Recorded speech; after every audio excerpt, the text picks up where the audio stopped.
Good afternoon to all of the panelists and audience. So here we have a very interesting topic, and we have very eminent speaker for that topic. And topic will be a future fit, the importance of making students future ready. And we have with us Mr. Brent Collin, Managing Director, North Anglia Education India, Kanak Gupta, Director at MR Jaipuria Schools, and then we have Archana Goenka, Founder Trustee, CP Goenka International School, Mumbai. Welcome, sir. Welcome, ma'am. And then Aditi Garodia, Managing Director, Bilimoria High School, Panchgani. And Pramod Mahajan, School Director, Sharjah Indian Schools, Sharjah, UAE. Welcome, sir. And then we have Pritha Demelo, National Resource Coordinator, Global Indian International Group of Schools, Singapore. So here I welcome all the panelists, and I hope that will be very good panel discussion. So now I hand over this session to moderate Kanak sir. So Kanak sir, over to you. So please go ahead with this topic. Thank you so much, Ashutosh. It's an absolute pleasure every time coming back for ELETS conferences. Generally, we stack up at hotels and nice resorts. Yes. It's but good to always connect with such eminent educators from all over the world. I am personally excited. I'm looking forward to this discussion, and you've given me the very easy job of asking questions to these brilliant people. So I am really excited about it. So, ladies and gentlemen, we have a absolutely stellar lineup today, and some of the most eminent educators who will be talking to us about, our children future ready, or what is the importance of being future ready. Before I go forward, I'm just going to lay out the context as to what we'll be doing. As we go on, I'll just come in with a quick opening remark, and subsequently I'll be, instead of the typical statement and then coming back for questions and answers, I'll go ahead with some of the questions that have come from the audience and some of my questions as well to the speakers in no particular order, I guess randomly, and then we'll take it forward, and I'm sure there'll be more live questions coming in. Right. So, ladies and gentlemen, when we talk about future ready skills, generally, typically, everyone jumps on to technology. Everyone keeps saying that it's technology which is going to drive the future, etc. I believe as an educator, it's technology that is an enabler. Technology would never replace an educator. Yes, a technology enabled educator might replace a teacher with no technological skills, but I don't think technology is going to be all pervasive. You will still need the human component. I believe that, when you talk about 21st century skills, such as decision making skills, such as laying the foundation, collaboration, creativity, innovation, you do need the human element. But that's as much about me. I come from an era when there was no Google, no Amazon, but today it's the generic thing that everyone is accustomed to using in their everyday life. Obviously, COVID has had an impact. COVID-19 has changed education forever. NEP 2020 was launched, and that also has elements that I'm sure we will discuss. I'm going to jump right into my questions then. And I'm going to start with Brian, with you, if that's all right. Brian, can you just lay the context for us and tell us what do we mean by even future ready skills? Is it only theoretical that we talk about that one fine day we will be able to have those in our schools, or we as educators have some grasp on it? Is the term appropriate? Because we talk about education being very dynamic going forth. What are your thoughts on that? What do we even mean by future ready skills?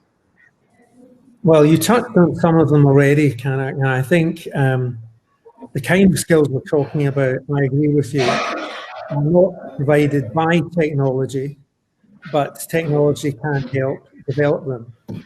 And there are things like critical thinking, problem solving, collaboration, sharing initiative, and entrepreneurship, for example. But there are also soft skills like agility, adaptability, flexibility. For me, that's a top skill, and I think the pandemic's proved it, because people had very quickly to change the way of working, whether it was in school or in any sector of society. And many jobs, suddenly you had to work from home, whether you liked it or not. And you had to adapt to that in any way you could. And in addition, because of the pandemic, we see, I think, the real importance of resilience. And resilience is taught by ensuring that students have an understanding of what if this happens, what will I then do? Without creating a paranoid society, you want to make sure that people have given thought to how they're going to tackle the various problems that we face. Now, in our schools at Oakridge, for example, we have the benefit of the collaboration with MIT, and they pose challenges to our students on a termly basis. And one of them, interested me, was about curiosity. And it asked young people, what are you curious about? And the kind of answers you get are many and varied, but very stimulating. Things like, does the dog have a soul? Why do we need space? Now, the reason I mention these things is that the future-ready aspect of this is for us to get ourselves into a way of thinking that's different from where we are just now. We've been in a straitjacket of exams, rote learning, memorization. What we need is an education that's unique to the individual, because we have unique neuroscience that shows that a different approach is needed to maximize the potential of every child. Because we need to see each student as an asset to be maximized and not a problem to be mitigated. Because if we do that, if we come from a student's viewpoint, if we see it through the child's eyes, we're going to be much more ready for the future than we would otherwise expect to be. What we do know about the future is it's going to be very different from now. All of the research is showing the vast majority of jobs that young people nowadays will be doing in the future don't yet exist. So if they don't exist, how do we prepare them for it? And we can only prepare them for it by some of the skills that I've highlighted. But I think key to this is the capacity to be able to cope with change. And that's something that needs to be embedded. And that's not something that education systems around the world are good at. There are plenty of individual examples. There are plenty of systems doing better than others, but none of them have fully come to terms with this yet, because our institutions and our systems educationally are slow to change. And we're going to have to be quick, because we need to provide children with that love of lifelong learning. Because again, they're going to be changing jobs frequently, and they'll have to be used to learning at all stages of their career and learning many new skills. Right.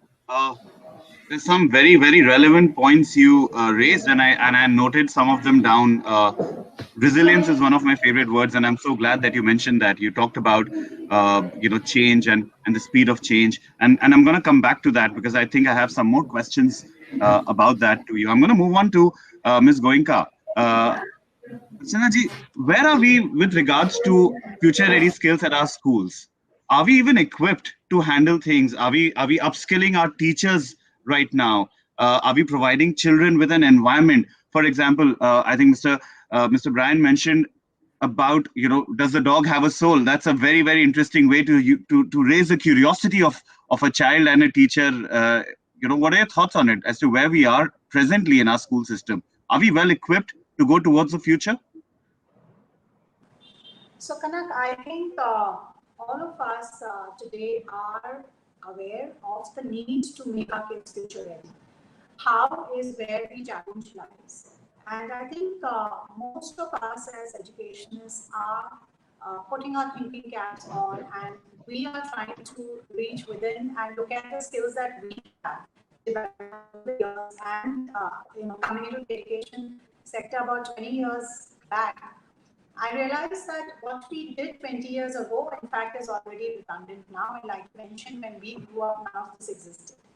But over the years, we have also adapted ourselves to the new needs, right? Like this is the new normal, and everyone within the school system, specifically like you're talking about the teachers, have adapted to the new normal. So along with what Brian mentioned, and even I think for me, resilience is a very, very important term.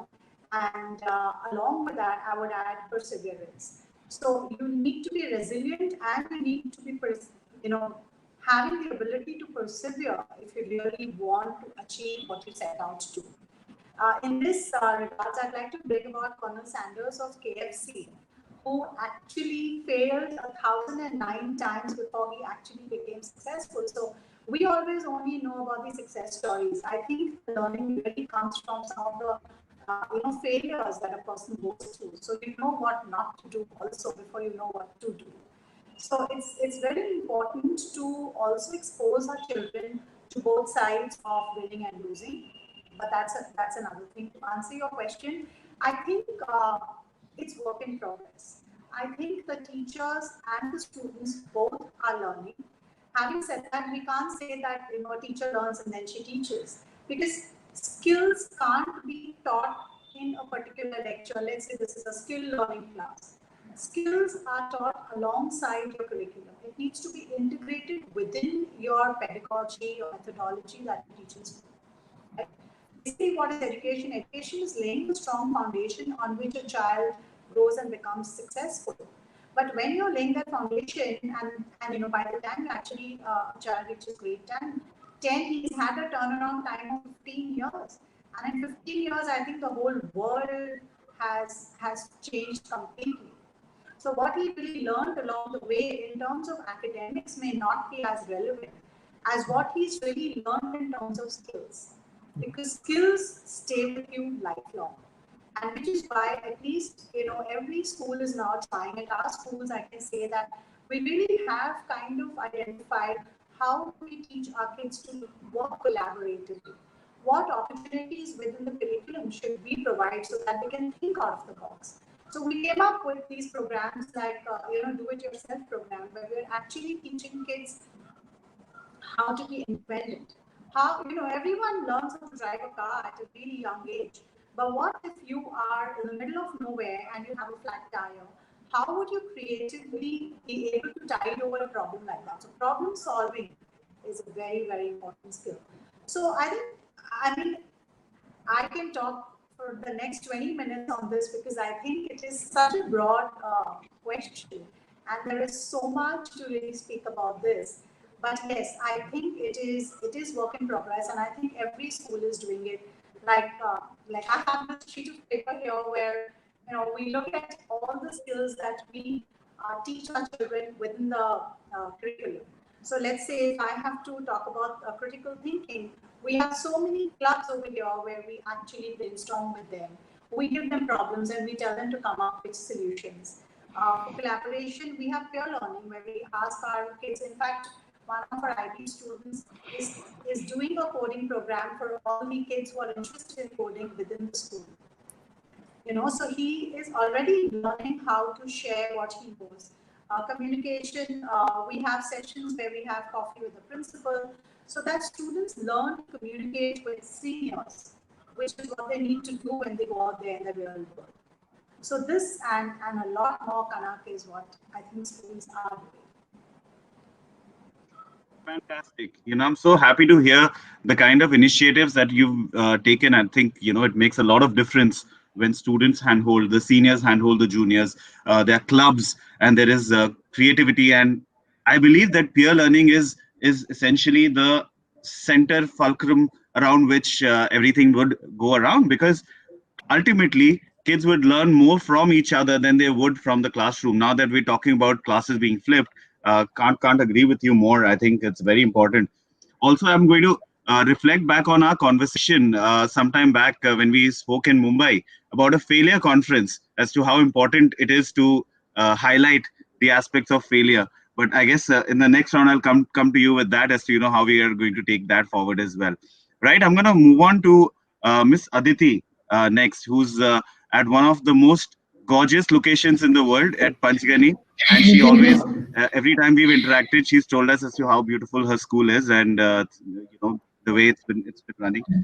Now, Ms. Aditi, please do share with us some practices at your school, because I believe that a lot of your students would be coming from far-flung places, and there would be a lot of differences in the economical background of the students as well. Share with us some of your best practices, what you've done for making kids future ready.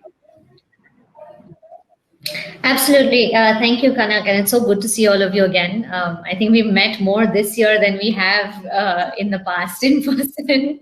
But so being a residential school and being a legacy school as well, there's a lot of history. And there's a lot to look up to aspire for. So there's a lot from the past, and then there's the future that we're looking at in terms of future ready, that where do we take this from here? And it's such an amalgam. And yes, our kids are from all over and from different backgrounds, different belief systems, different cultures, and including economics. So I think, as Brian said, resilience, curiosity, acceptance, openness, respect, empathy, these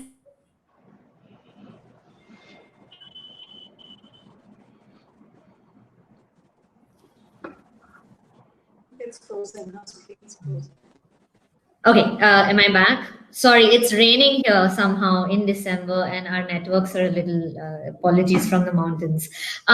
So going back to resilience, curiosity, respect, empathy, and then technology being an enabler, but technology is not the end all. So how do you take all of it together and bring out the best humans? Superhumans, as we say it. Even I think Archana ma'am and I, we were at another panel about gender sensitivity, equality, equal respect, respect for the work people are doing. So at Bilimoria, everything is student-centered. What they're going to eat, what the menus are going to be, surveying if the children like the food or not. You will never, in a school of 300, you'll never have everyone who likes idli. So how do you fix that? So we let the kids kind of sit together and decide as the leadership. There's a lot of leadership programs that, okay, now some kids are not getting along with each other. We're going to sit here and we're going to observe, but the kids are going to have to figure out how to resolve it. So conflict resolution. How are you going to get your classmates to get along with each other? How are you going to teach them to respect each other? You may have your beliefs, but how are you going to tell somebody else you respect their beliefs, but there's a boundary? Also, I think to get our children future ready, one really important thing is boundaries. And it's not just this generation. Over time, learning how to create your own boundaries is something even adults are struggling with. When is it okay to say no? When is it okay to say stop? When is it okay to say, what, I need my space now? So all of that, when it comes to boarding school, it's such a beautiful thing, because you don't have mom and dad to say, you took my son.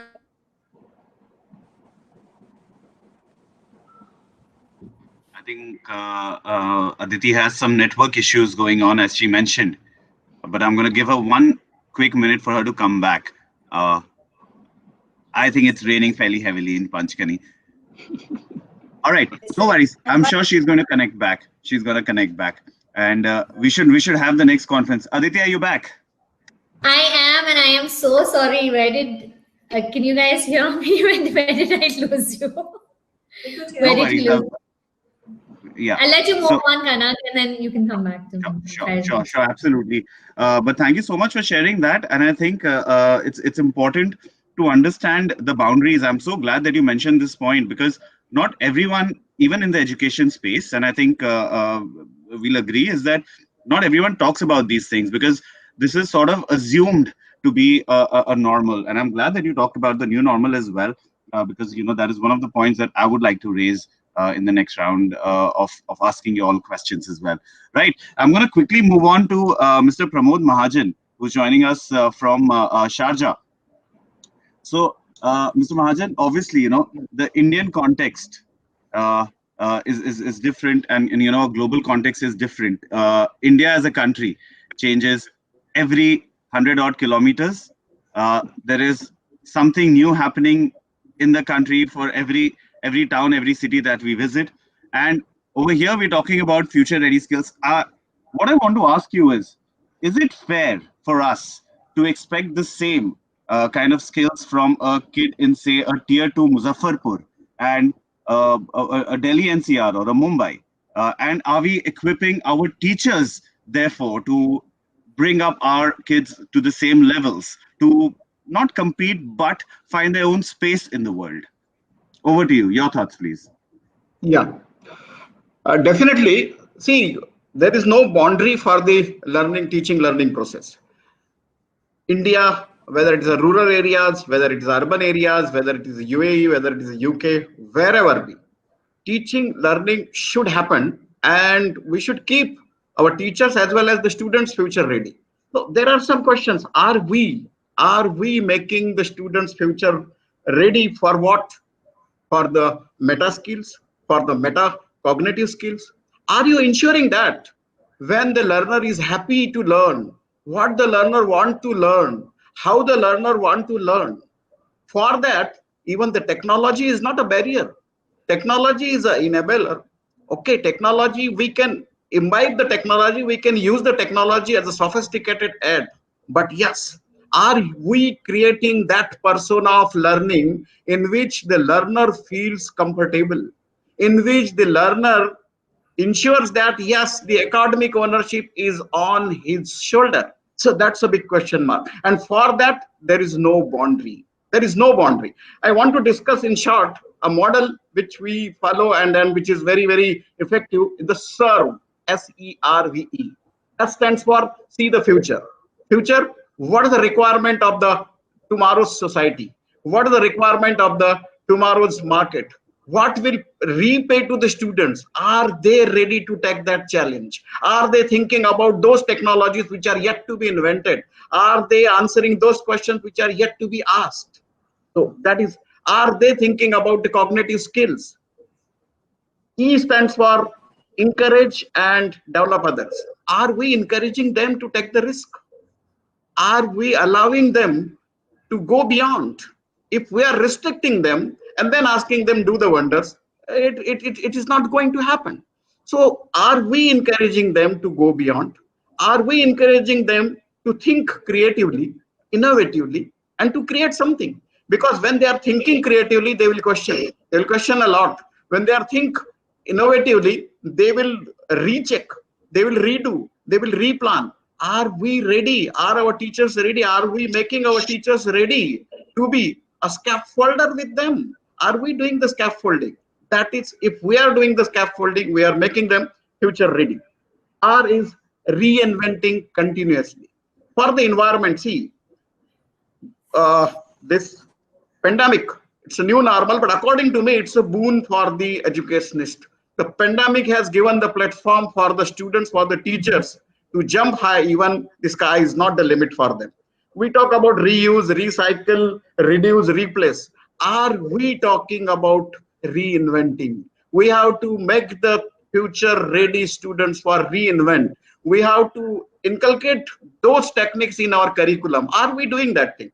Memorizing and omitting in the examination, okay. Are we assessing those things which is linked with the reinventing? Are we asking those questions for the students in which they can give the original answers? Another concept is value your result. Value your result, when I say data, are we collecting the data? As they say, smaller the data, more will be the biased. More the data, more will be the opportunities to improve. So depending on the data analytics, it is not only the artificial intelligence or augmented reality or anything. Are we data driven? Are we making our school data driven? And for making the school data driven, there is no boundary. Even in India, even in a rural areas, even in a small village, I belongs to a very small village. In that, you know, the farmers are keeping the data of that what will happen in that season. If it is raining heavily, what we have to do? Are we applying the same techniques and tactics in the education? If not, there is a big question mark. No doubt, I am heading here a school which has got 10,000 plus students and 1,800 staff members. We have 150 buses to operate. So, data. We have made the system and processes in such a manner that the things will go smoothly. So that making the system and processes which gives ease and comfort to the students to take the risk, to ensure that they have AQ within them, adversity quotient high, that will make them the future ready. And the last is imbibe value. No doubt, sympathy, empathy, respecting, resilience, critical thinking, cooperation, coordination, all things. They should have the sphere of influence. Society should need them. That society should experience and should honor their presence. So honoring the presence of a student, it means we are creating the persona of the learner. It means we are giving them the full autonomy for the for their own ownership. It means we are making them the independent learner. For that, there is no boundary. There is only one way, is to upskill the teachers and to take the teachers out from their comfort zone. They should not be a teacher anymore now. They should be a guide. They should be rather than they should be a felicitator. More than that, they should be a scaffolder. Are we doing the scaffolding? So in the other like time is limited, we will discuss some other things. So scaffolding, giving them autonomy, upskilling the teachers, no boundaries. Technology is one of the equipment, whatever it be. Now Aditi's connection is not good, but Aditi is speaking very nicely. So that connect. She's speaking, she's reflecting. That is important, not that internet connectivity. Yes, but it is heavily raining. We have to ensure that in that situation, what has to be done? That is keeping the things future ready. And I think that is required. Thank you. Great. I'm so glad that you talked about, the concept of going beyond, because I think that's very important. And the pandemic has actually shown us that we need to go beyond curriculum, because the element of engagement actually came once we started going beyond the very obvious.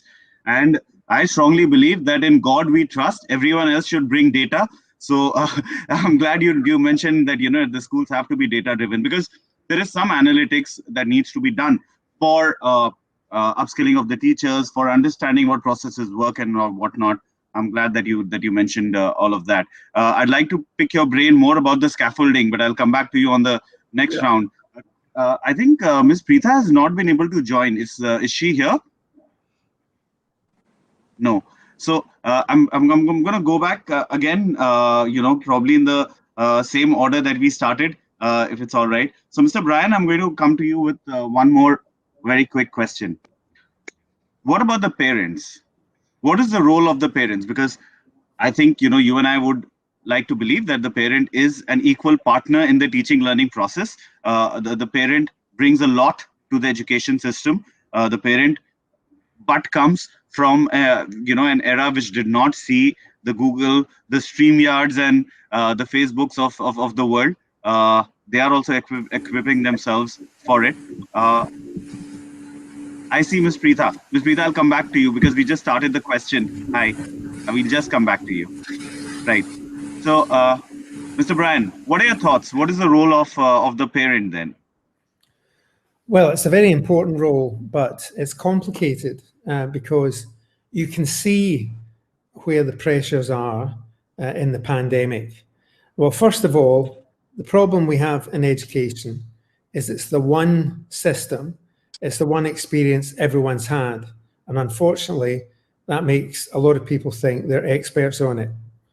So they quite like to tell teachers, schools, and their children, of course, what education should be like. So the mania has been about academic results. Just getting a piece of paper with the right letters or numbers on it, that's all you need to open the next door. And that's been the huge pressure from parents often. But things have changed and are changing because there's a wider perception amongst parents about the holistic approach to a child's education. And what are these different aspects? They're going to make a difference to the life of the future. So we talk about the different generations of parents, Gen X, millennials, etc., and the different attitudes that they have. But what you have to do is ensure that you're also upskilling and educating parents. So a lot of time in school is spent on workshops for parents, on information for parents, on advice for parents. This has been crucially important during the pandemic because suddenly when everyone had to work remotely and online learning is the order of the day around the world, especially for younger children, it needed a big input from parents. So parents then saw themselves as teachers. And it was quite illuminating to see the questions that came. It also was quite satisfying because you saw for the first time that some parents, and this is particularly true of fathers, were actually interacting with the children about education in a positive way. They were having to take responsibility. And also it made parents realise that a teacher's job isn't that easy. If they were finding difficulty keeping 2 children at home on task, suddenly having 20, 25, 30 children in class with 1 teacher seemed miraculous. So there were benefits from that experience, but fundamentally, we need to be on the same page.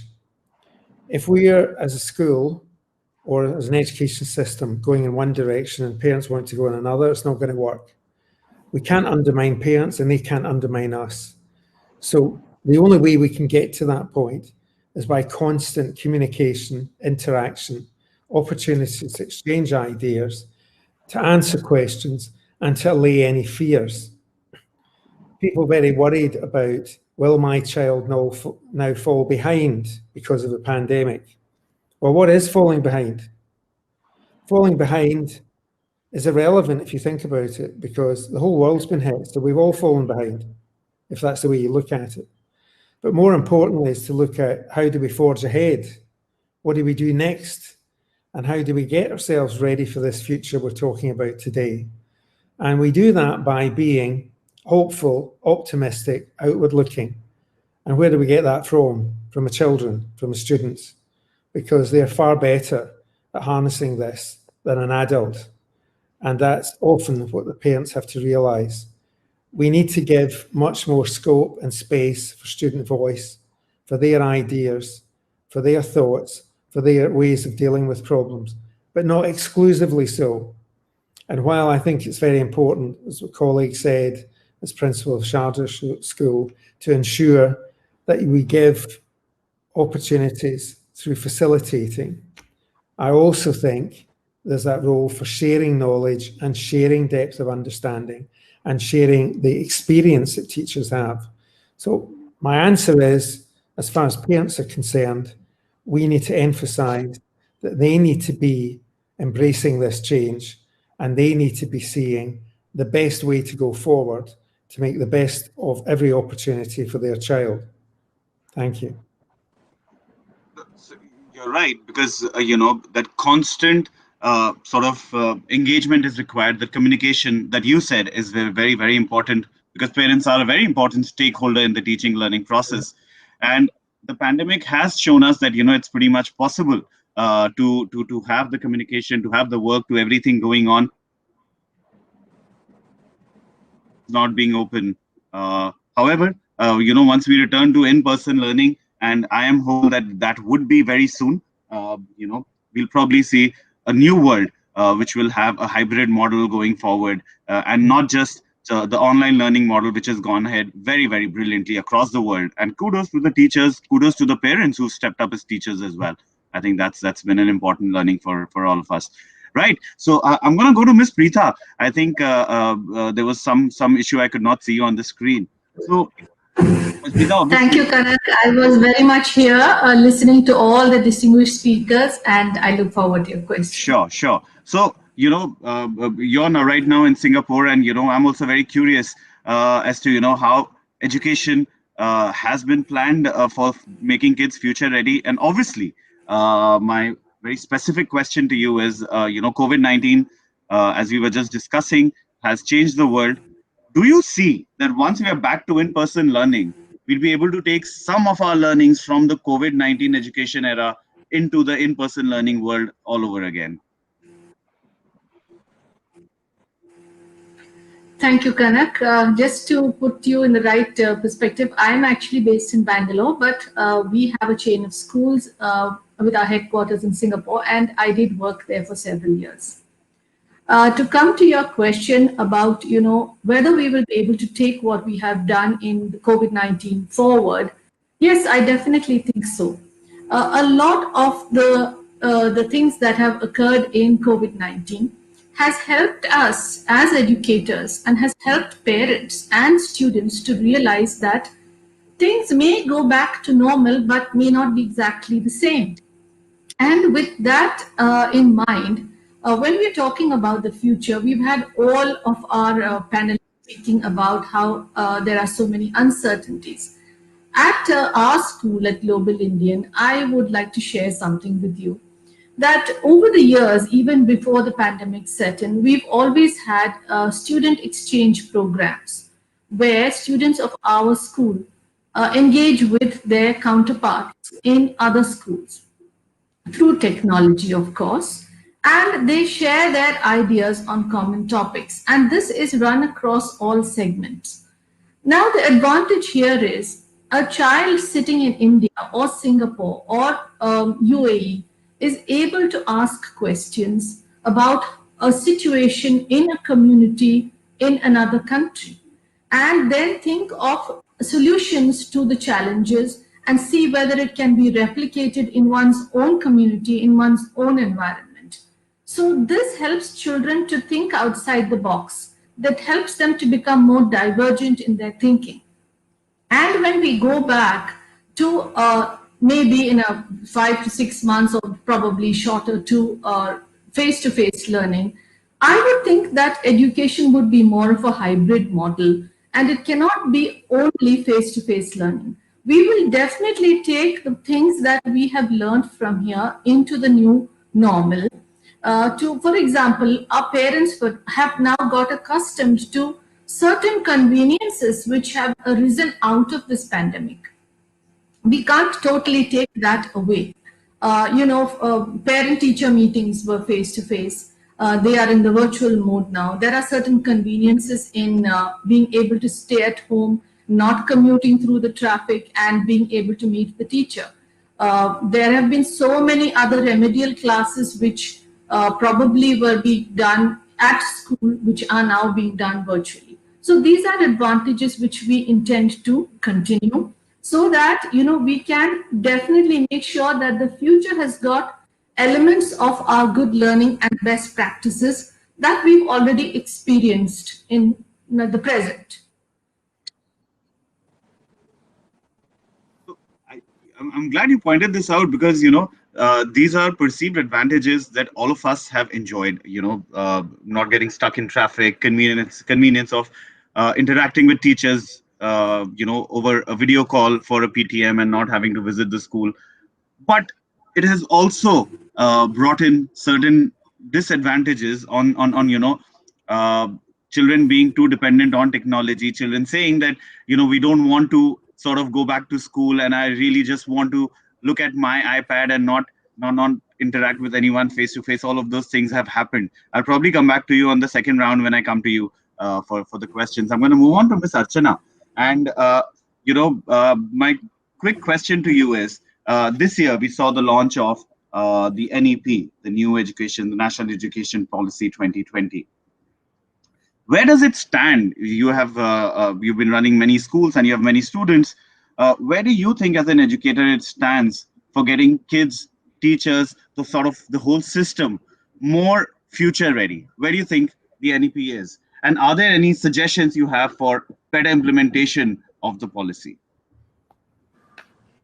So I'm very optimistic with NEP. I think they actually probably have looked at what are the best practices of some of the boards which have come to India in the last 20 years. The IGCSE, IB. Fortunately for us, across our 9 schools, we have all the boards from the SSC, CBSE, ICSE, IG, and IB. Going forward, we will even be looking at the PYP. What I have seen that the NEP has to offer, fortunately for our schools, we've already been implementing most of it.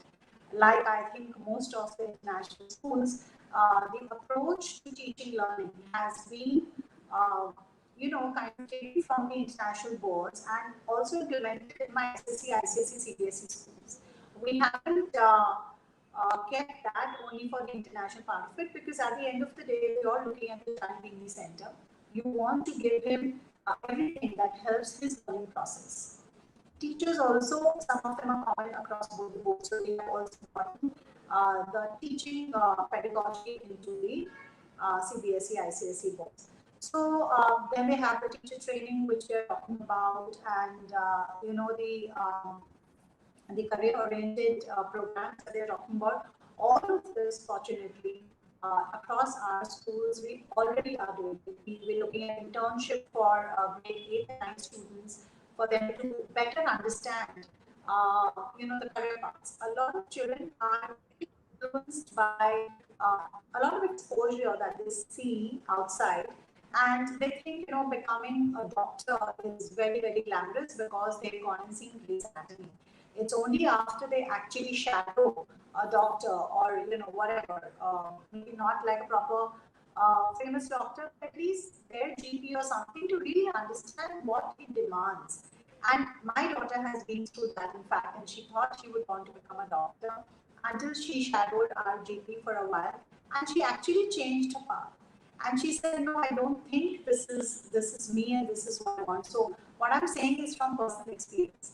So, programs like these, which now the NP is telling us to do, have been existent. But there are some takeaways, not too many for our schools, but yes, I think at large, a lot will be changed. I only hope that the implementation of the NP is loaded. Theoretically, a lot of things are there on paper, but there aren't enough assessment of the implementation. I think that is very, very important. And, like the IB has a 5-year eval and all of these things, which ensure that every school ensures implementation in the manner that it's meant to be, should be there also for the LLB. Only then, I think, any policy or any kind of revision of a policy will make sense and will bring in the advantages that is expected out of it. Absolutely. I think, the implementation, the truth of the pudding lies in the eating, as we say, and, the implementation would be very, very important. And probably that is what we're all as educators looking forward to. Yes, as I think you've laid it out fairly well, that there are certain wonderful aspects that the NEP has brought in from various programs across the world, and probably tried to make it more contextual with the Indian reality, which was also, I guess, very important, because as we discussed, right at the start, that India is a very different, very unique country, and those changes are there, right? I think Miss Aditi just messaged us that she's facing some network issues, so we'll wait for her to come back. But in the meantime, I'm going to go to Mr. Mahajan. Mr. Mahajan, we talk about some words such as problem solving, collaboration, creativity, decision making, cognitive flexibility, negotiation. These are all very big words, and when we talk about future ready skills, these are probably top of the agenda for each and every one of us. Very straight question to you: how do we do it? If you were sort of the education minister of India, put that hat on and tell me, how are we going to make sure that our teachers are well equipped to make sure that our students are going to be future ready as well?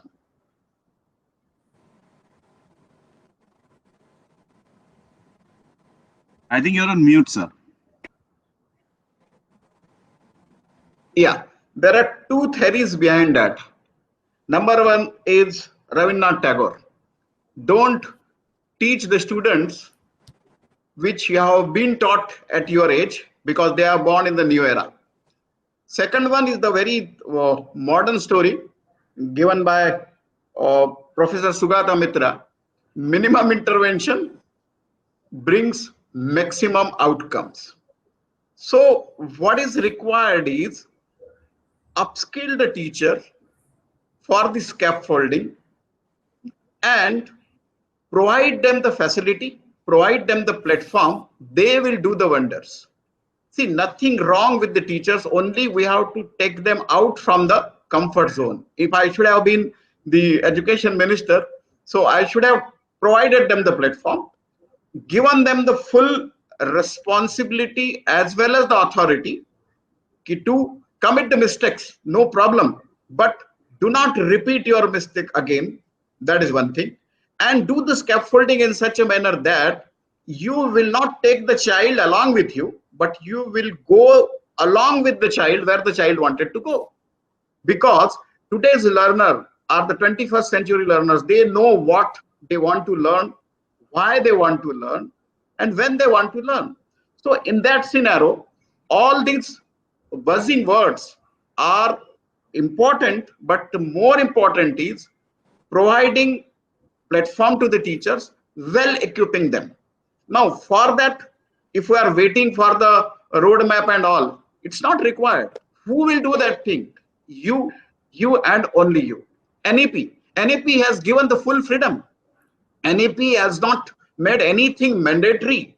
NEP has told you, yes, you can go beyond. Now, internship, if the internship is allowed for the student, the social environment, all the social leaders, those who are good at some areas, they will be engaged, and the social engagement will bring the change. Remember that thing. Whatever your grandmother and grandfather tells you, that is within your heart, and you will apply it. So the social engagement will come through the internship. Now, for that, what is required? Your willpower, your wish, and we have to do that thing. IB, ICSE, Cambridge, state government, each and every board is equally good. What is important is how much flexible we are. So that cognitive flexibility, how much we are empowering the students to do the deep learning. Now, how to do it? Your curriculum should be just like a questions. Like, let me cite one example. To reach on the Mangalyaan, minimum investment, it is even cheaper than the auto rickshaw fare. How it happened? The questions were asked to the students of the rural areas to the urban areas, from Maharashtra board to the IBDP and every board, that how will you give the model? What will be that which will reduce the cost of framing that sort of engine? A very relevant question were asked to the students, and they have given the answer. They have gone beyond, and maybe in some areas those were the theoretical answers, but that theoretical answers have given the scope for the development. Like pure sciences, yes, looks theoretical, but they give the base. They give the base for making the atom bomb. They give the base for making the missiles. So those answers were collected, and the roadmap was done, and we did that wonder in the world. So for that, what teachers training was required? Nothing. We are actually, what we are doing, we are not giving the full autonomy to the teachers. We are keeping the responsibilities on their shoulder. You should produce this much result. Your highest should be this much. There should not be any failure. How they will do? Then what they will do? Important questions, mock up and omit in the examination. What our assessment is? Are we asking the relevant questions in the assessment? What we are asking? Whatever you have learned, you reply that thing. Whatever in your curriculum, you reply that thing. Like, I wanted to cite one example. Convert degree Celsius into Fahrenheit. What is great in that? You ask what is heat. You ask what is temperature. You ask why the heat is flowing from one point to another point, and then you will be surprised the way answers will come. So that is the way by which we can do that thing. Let me cite one example. In our school, during this pandemic, we have created one competition. We have divided the students in the Zoom break rooms, and we asked them, do something about a topic. The coronavirus is talking to the earth. They were divided into the break rooms.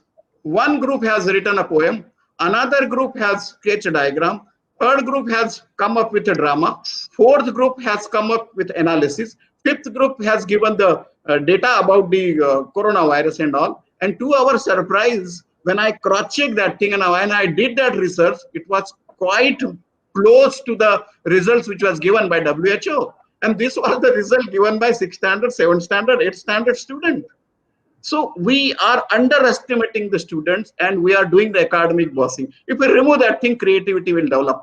If you give them the chance to ask the questions, whatever they want to ask, innovation will increase. If you give them the platform, they will solve the problem. The problem was given, coronavirus.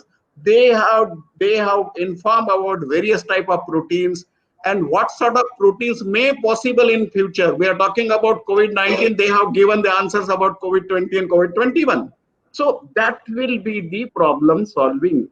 But what is required is give the full freedom to the teachers, allow the students to commit the mistakes. We talk about the experiential learning, but we don't allow them to commit the mistakes. Then how they will do it? Let them commit the mistake. Let them analyze their mistakes. Let them find out the root cause of the mistakes, and let them replan, redo, rethink, and reinvent. Now, when they will invent, what does it mean?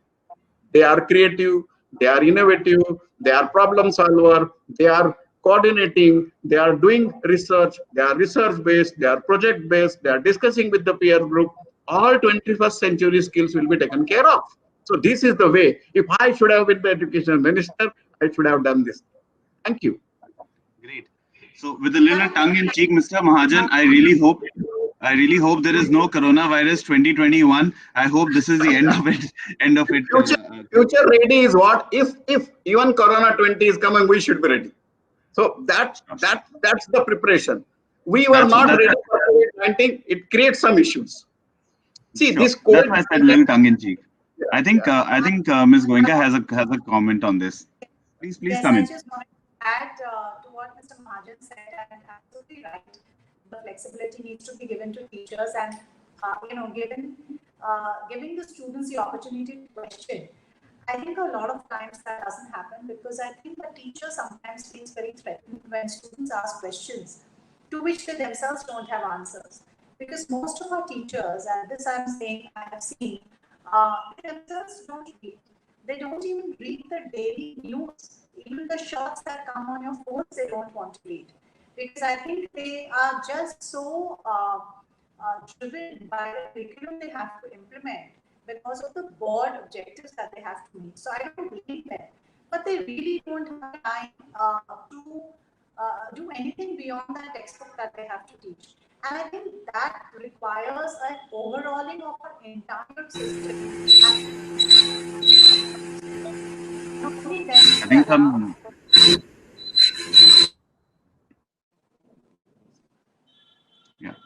I think there was some voice disturbance. Was it? Yeah. Please go on, ma'am. You can go ahead. Okay, sure. So, Ms. Preetha, thank you so much for that comment. I think that helped a lot. Ms. Preetha, I'm going to come to you next, and I'm sort of going to play the devil's advocate, and I'm going to take a comment that Mr. Mahajan made, and I'm going to link it to my next question to you. Essentially, yes, you need to give some autonomy to the teachers. You need to, when you give responsibility, you have to give some authority. You need, there's an age-old joke that if you don't provide training and development opportunities to your staff, if they stay, what's going to happen, and what's going to happen if they leave? Those kind of jokes keep coming up. But when we talk about, essentially, in our schools, in our education system, our teachers are probably coming from a background where you are expected to know how to convert centigrade into Fahrenheit, not the way, but to actually know the formula. And you're talking about, a generation which essentially wants to just not know the formula, but also know the way as to how it can make it simpler. You can use the technology, you can use your resources available, etc. How do we bridge that gap, Ms. Preetha? So, Kanak, I think a part of what you're saying is true. Our teachers do come from a generation where they have also, as students, studied in an environment which is teacher driven. And we've also got a curriculum which is content heavy. So the focus of the teacher then always is on completion of the syllabus. So if we are going to have a content heavy curriculum where we want to constantly deliver facts to the students, then the onus on the student is to memorize as many facts as are being given. Now, this is actually not a requirement. Some of the facts that you are delivering are probably going to become obsolete in the future. So why do we have this kind of curriculum? We as educators today, if we have got teachers in our school, how do we make sure that these teachers are not having teacher-driven classrooms? We have always had, a kind of a situation in our schools where, again, as some of our distinguished speakers have said today, most of the questions are closed-ended. There is only one right answer, and students focus on finding that one correct answer. And as a result, they don't have any time for asking themselves challenging questions. If they did that, and they should be allowed to struggle, they should be allowed to struggle and critically think of as many correct answers as possible. In that struggle, then we will prepare them for the future. And so for the teachers, we need to upskill and reskill our teachers. See, today learning is not that you acquire a degree and that you go out there and teach. Learning is now going to become lifelong learning. Even the students whom we are preparing, we can't tell them that you join the workforce and you've acquired your degree and you can continue to work. They have to be reskilled, and the onus is on us as an organization to make sure that our workforce is current, that they have access to the latest technology, they have access to what is the requirement for the future. Again, all of us say the future is largely unknown, is largely not foreseen, but at the same time, the basic requirements, it is our responsibility to give that to our teachers, to empower them so that the students will be leaders of tomorrow. Great, fantastic. We all hope that we'll be able to provide that platform to make students leaders of tomorrow. I think that's a very, very important, achievable sort of call to action goal that we should have. Develop that kind of skills for our students. I see Ashutosh is back in the show. Ashutosh, are you going to give me a few more questions, or we need to wrap this up now? Ashutosh, you're on mute. Great, he's on mute, so I'm going to go ask more questions. Sir.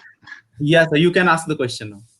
Great. I'm going to ask one more question, and this is a fairly open-ended question. So I just saw this on the live stream, and this is a fantastic one. And any one of the four of you, please feel free to go first, and at least a couple of more, please come in. There is two sides to it, right? Like, so there is the edtech companies, which are now talking about how kids should learn everything about technology, about coding, right from the mother's womb. All of us have gotten these forwards and these jokes, which are tongue-in-cheek, but at times you do feel that there is some truth as to the way the pushiness is coming. At the other end, the world that we are living in, the human interaction element is going down even further. For example, when you order food on a Zomato or a Swiggy, whatever your preference be, you are absolutely killing out human intervention. Forget COVID times. I'm talking about, whenever we order food. At one end, we as educators and as responsible citizens, as parents, as individuals, we talk about as to how unnecessary it might be to push kids going towards technology, but we are providing them a world where technology is becoming all pervasive, which is at times killing human intervention. And empathy element that is very, very important for future skills, for 21st century skills, that goes away. How do we balance that out? Would any of you like to take this up? Mr. Brad? Yeah, go for it. You're on mute, sir. Sorry, this is about the values that we inculcate in our education system. So we've talked earlier today, colleagues and myself, about respect, about empathy. And how do you achieve that? Well, first and foremost, it is about the quality of interactions. Even online, we've been able to set up groups to work with each other and collaborate. And this, more than anything, is what children have missed about not being in school face-to-face. It's that capacity to have that natural interaction. And that's what really has to be valued. In terms of the technology, it's what you yourself said, the technology has to be an enabler. It's not actually important to teach coding from an early age. There's an obsession with coding at the moment, but in reality, it's more computational thinking, which is a form of critical thinking, which overarches all of it. So we can never be bang up to date, whichever the latest development might be in technology. So what do we look for? We look for the skills, which is what this whole panel discussion has been about. We look for those skills to be to identify that underpin all of this. But in doing that, we do it with a human face, because the creativity comes about using a technology to lay the foundations, but sharing those ideas with other people. It was mentioned earlier, the capacity then to spread those ideas around the world. We have what's called Global Campus, which links 70,000 children in 69 schools in 29 countries. We also do the same for staff.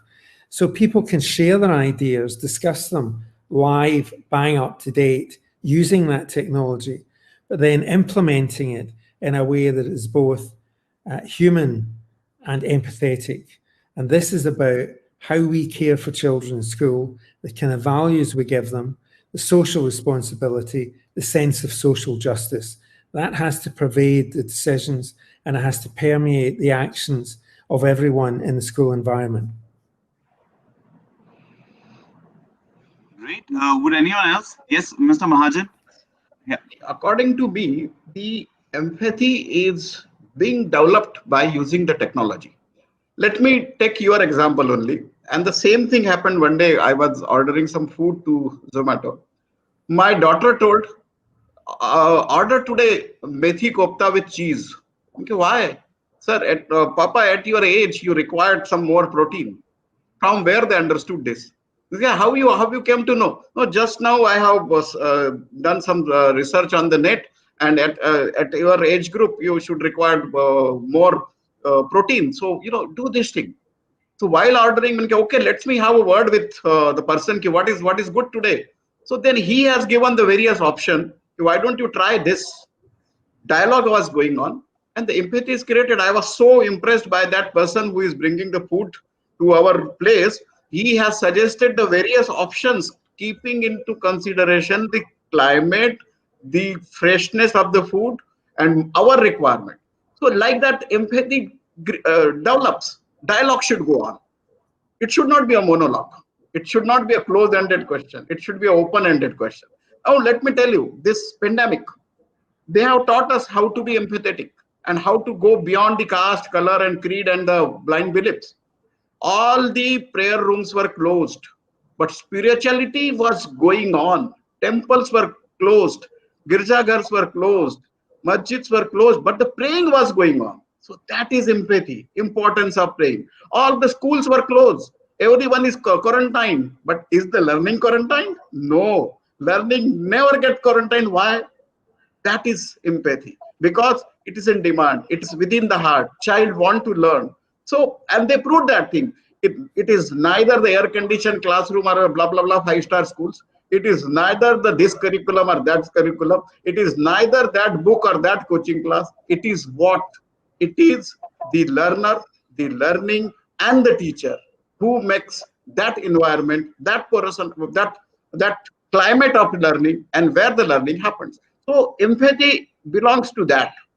So what I mean to say, and see, unnecessary questioning ki our teachers are coming from that background. They should be upskilled. Any edu leader, any school leader has asked that question to themselves, that are they upskilled to provide the autonomy to the teachers? Answer will be big no. Only we are finding out the faults with the teacher. They should be upskilled. They are upskilled. They are reskilled. They will be. They will tackle the situation. All of a sudden, the circular has come from tomorrow onward, school should be closed. Within 10 days, teaching periods for 10 days and 15 days, and everyone was on Zoom. Everyone was using Google Classroom without any training. Everyone was using everything. Examinations were going on. Result analysis was going on. Report cards were generated by the Google. Who taught them? Who upskilled them? Situation.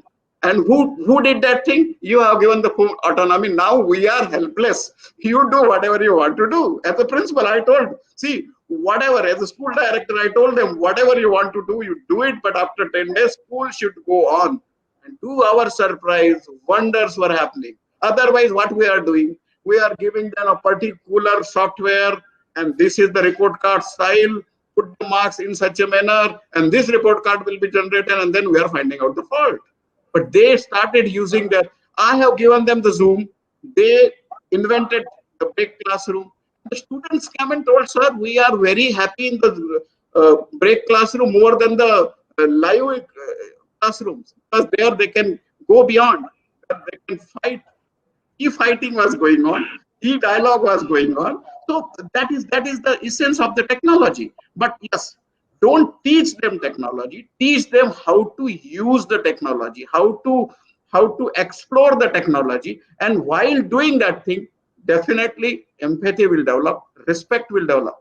Many parents, we were doing the parent counseling and all, our counselors came, sir, this is the problem. I'll have to sorry, come in. I think I'll just quickly get in. Thank you so much for your comments. I'll quickly get in the others as well. Ms. Goenka, any comments on this one? Empathy? Are we losing it out?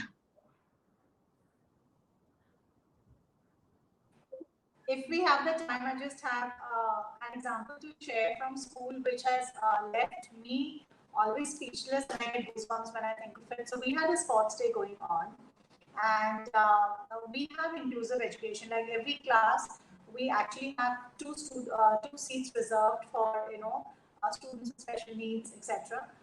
And we saw the positive outcome of doing that. So when the sports day was going on, it was a grade 9 class, and it was a girls' 100 meters race. And we had a girl there who is on crutches, etc. So we saw that she came on the starting line, and we saw all the other girls stand. She was in the center. They all held hands together, and they all walked to the finishing line together. No, thanks. And even whilst I say this, I'm telling you, every person in the crowd that day was standing. They gave them a standing ovation, and we all had teary eyes. And we realized that you need to create an environment, and children learn themselves. Everything doesn't need to be taught.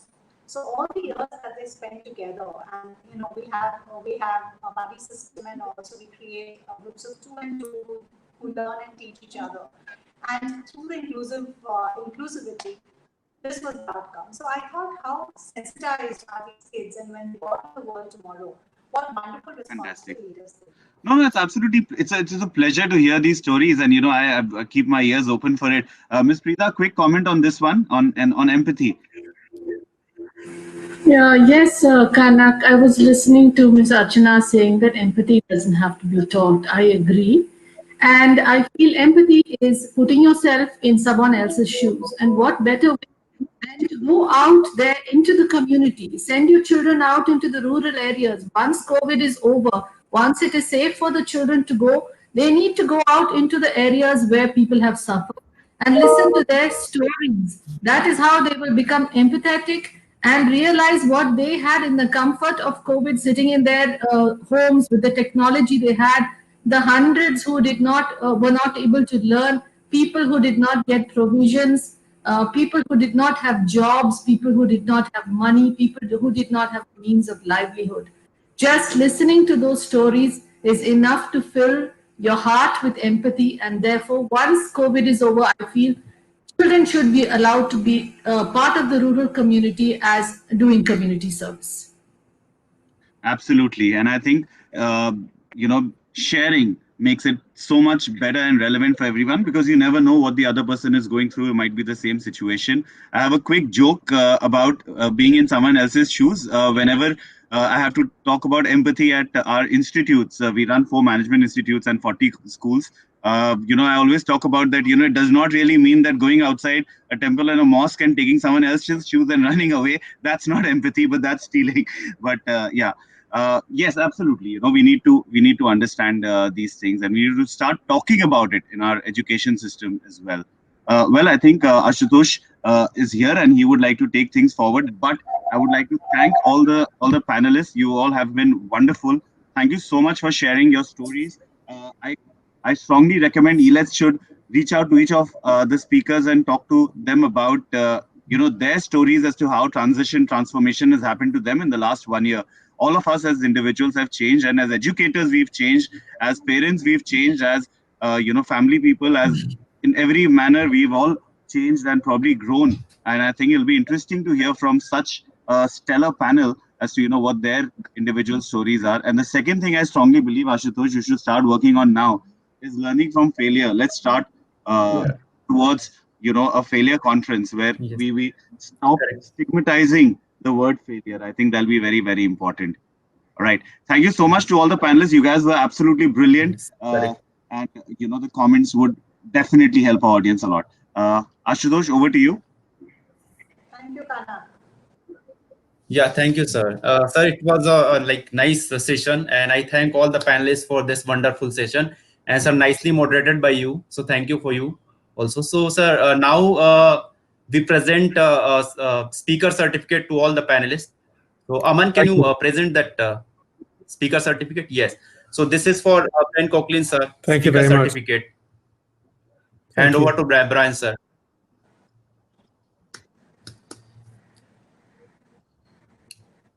Aman, can you? Yeah. Now the moderator, sir, Kanak Gupta, sir. And this is for you, Director Seth MR Jaipuria Schools. Thank you so much, Ashutosh. Appreciate it. Thank you to ELETS. Thank you. Welcome, sir. Again, this is for Archana Goenka, ma'am, founder trustee, CP Goenka International Schools, Mumbai. Congratulations, ma'am. Thank you. Pleasure. Then Aditi Garodia, ma'am, not here, but we present her certificate, Managing Director, Bilimoria High School, Panchgani. Next for Pramod Mahajan, sir, School Director, Sharjah Indian School, Sharjah, UAE. Thank you. Thanks a lot to the World Education Summit, ELETS, and to you, Ashutosh, and to our Thank you, sir. moderator. It's fantastic sharing our views with all the panelists. And thanks to all the panelists too.